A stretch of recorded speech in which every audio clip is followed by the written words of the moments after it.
як кампир дами 60-70 мусафед аз ӯ болотар 1.5 шав кампир мехезона ба завқ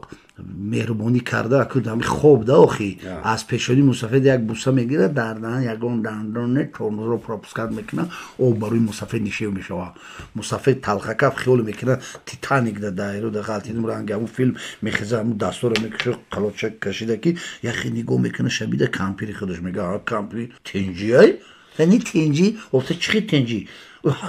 این خیلی بوسی شیرین اوقاتی لایقدی در دوری جوانی نبود تای راست شگم شما من هیچی نمیگم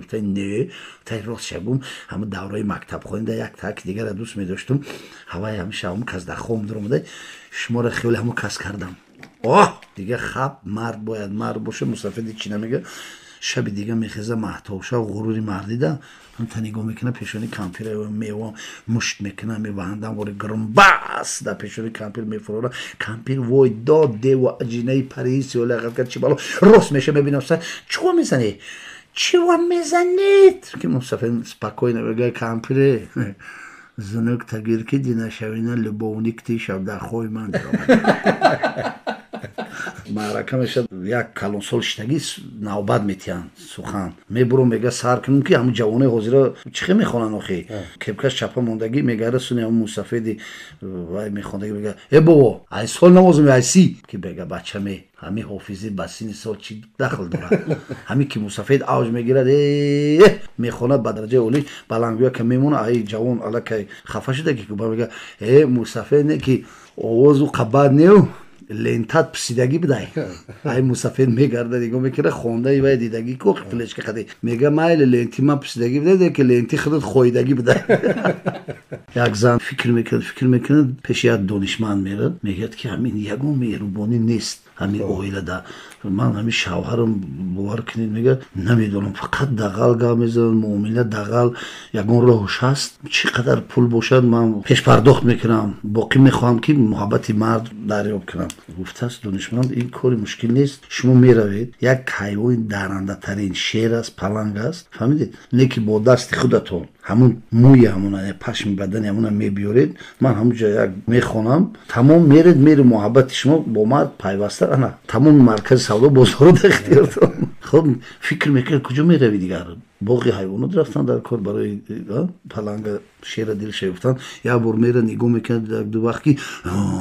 اونجا چقدر غضبناک بعد میپرسن استاد تا میبینن که هر روز میگه کورکنی و میپرسد که شما برای چی اینجا چیکار میکنی خانم میگه من دل همین حیونا و گفته شما دست خالی نبید این که میگه حالا که روز اول این قدر گوشت میبرد کم کم نزدیک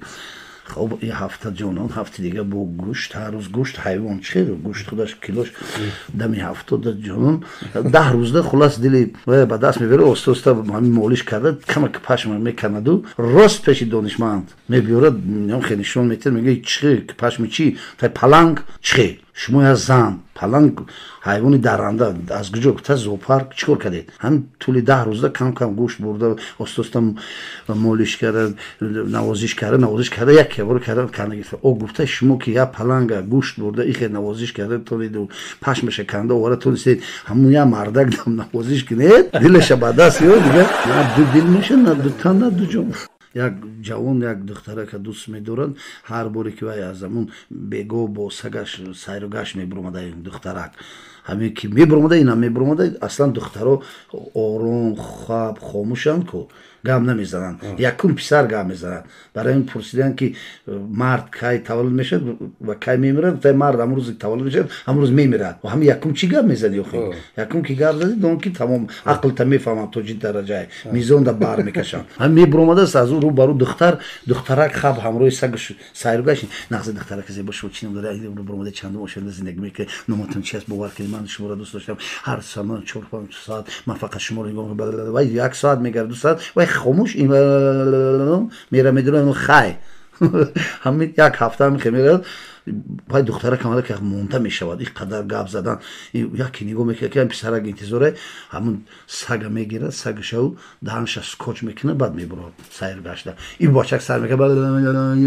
بودن مبارن که من مجنون شده 7 دقیقه پای شما گشتم یکی دهن سگ میبینه میگه میبخشید دختره که زیبا من نفهمیدم برای چی شما دهن سگش اسکوچ کردید محکم کردید گفته برای که رنگ دهن شما مشلق نشود